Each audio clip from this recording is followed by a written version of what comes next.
Bom, então, boa noite já a todos.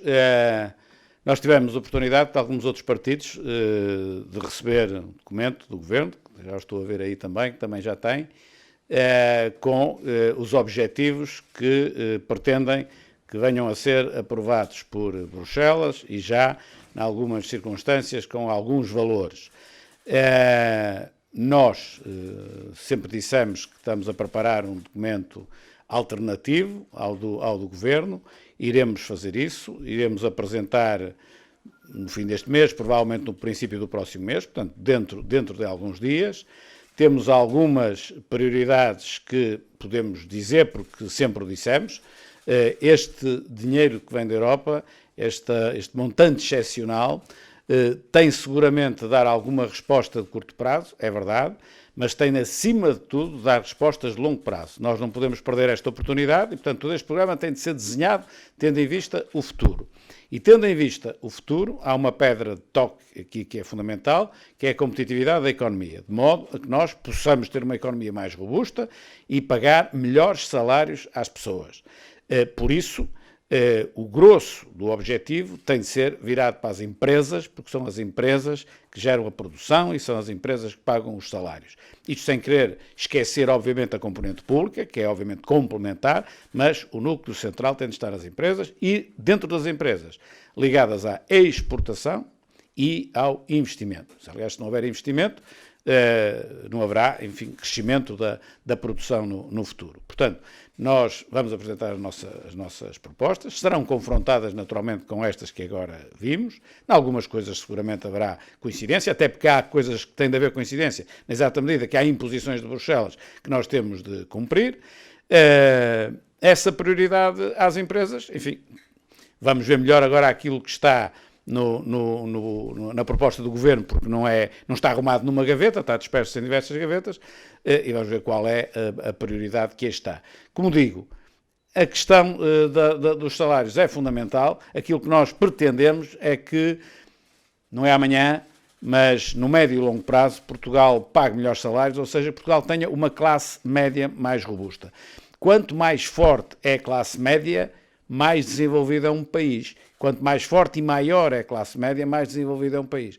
E aquilo que nós temos vindo a assistir desde há uns anos a esta parte é o enfraquecimento da classe média, o encostar da classe média às classes mais desfavorecidas. E isso não é sintoma de desenvolvimento. Sintoma de desenvolvimento é puxar pela classe média, sem esquecer, obviamente, aqueles que mais necessitam, procurando puxá-los justamente para a classe média. Isso é que é um país desenvolvido, com uma grande classe média. Para isso, repito, tem de haver, as empresas têm de ser mais competitivas e, por isso, todo este apoio tem de ser virado muito para as empresas. Falou de ter algumas coincidências, ou pelo menos ser esse o caminho, de haver algumas coincidências com o plano que foi agora concretizado, em alguma medida ainda não é o total. Pergunto-lhe em que áreas é que... Se a União Europeia, eu digo-lhe... Pergunto-lhe também como é que responde a alguns partidos, até que já estiveram coligados com o PSD, que dizem que não querem um bloco central de interesses, nem uma festa, porque vem aí muito dinheiro da União Europeia. Como é que responde a essa crítica?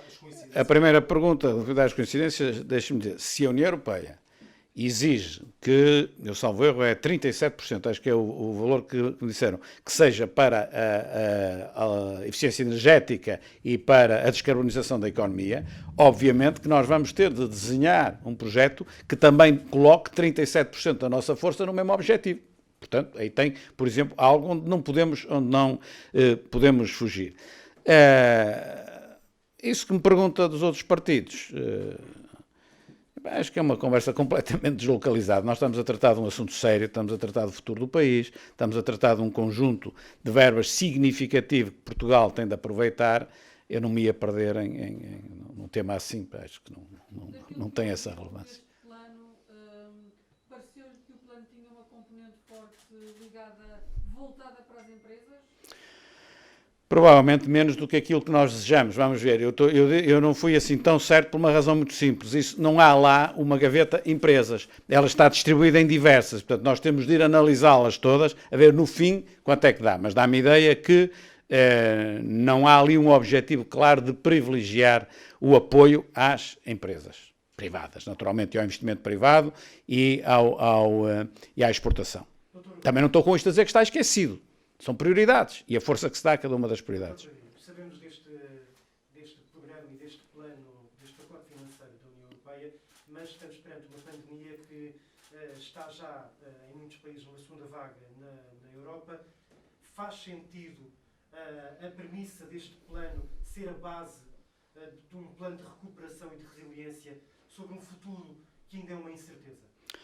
Mas não temos outra alternativa. É verdade o que diz, mas nós não temos outra alternativa. Isso, para mim, é muito claro que nós não podemos voltar a dar a resposta à pandemia igual àquela que demos em março e em abril. Não é possível. O país, pura e simplesmente, não aguenta.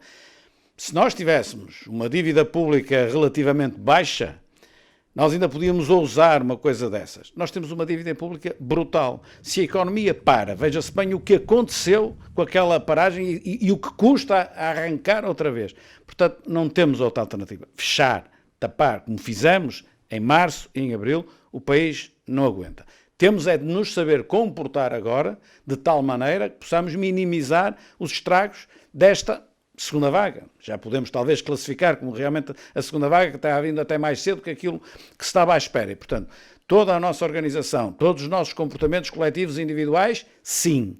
Agora, chegar ao ponto de dizer, e agora os restaurantes fecham todos, e agora as lojas fecham todas, e agora os centros comerciais fecham todos, não é possível. Infelizmente não é possível. Não temos riqueza, não temos economia, não acumulamos riqueza que nos permita fazer isso. Ouvimos quase todos os partidos saírem daqui desalentados com o que ouviram por parte do Governo e até com uma sensação de que pode ser uma oportunidade perdida todo este dinheiro que vai chegar. O que pergunto é se o PSD sai igualmente desalentado desta reunião. Se o PSD se comportasse a olhar para o seu próprio interesse, fazia um discurso desse e dizia que isto era uma coisa impensável, que estava tudo errado, que não podia estar pedra sobre pedra. Mas o PSD não está preocupado com isso. O PSD está preocupado com o país e com a construção do país. E, portanto, com a construção do país e aquilo que é o futuro do país e a melhor utilização dos dinheiros, nós temos de olhar para estes documentos com racionalidade e com equilíbrio. E, como é evidente, haverá coisas no documento que estarão bem e outras que, na nossa ótica, estarão menos bem. Eu não dava aqui nenhum contributo ao país se viesse agora aqui destruir tudo e dizer que está tudo mal. E se me tivessem dito o contrário, eu aqui dizia também o contrário para estar contra. Não. Eu quero que o país, efetivamente, tenha a sua economia mais robusta, que as pessoas tenham melhores salários, que o desemprego diminua, é isso que eu quero. Portanto, quando olho para o documento, vamos apresentar o nosso, ele não vai ser igual, ele vai ter prioridades diferentes, mas não vejo interesse em chegar aqui e destruir tudo o que eu vi, porque isso não ajuda o país em nada, eu estou aqui para ajudar o país, fundamentalmente. Aqui e na política, do modo geral. Perguntava-lhe se deu ao Governo, ok, o plano do PSD ainda não é conhecido, mas se deu ao Governo algumas propostas concretas que gostava de ver incorporadas e que fazem parte do plano do PSD, isto porque também, com o calendário que nós temos, se o PSD demorar um bocadinho mais, sim, não podem ser incorporadas. Pronto, certo, isso é verdade, e por isso nós comprometemos-nos a apresentar o nosso documento no fim de setembro, mas mais início de outubro. Portanto, poucos dias, faltam poucos dias. Demos essa garantia. Não, alguma proposta concreta já ao Governo? Não, isso virá no documento. Não é? Então, muito obrigado.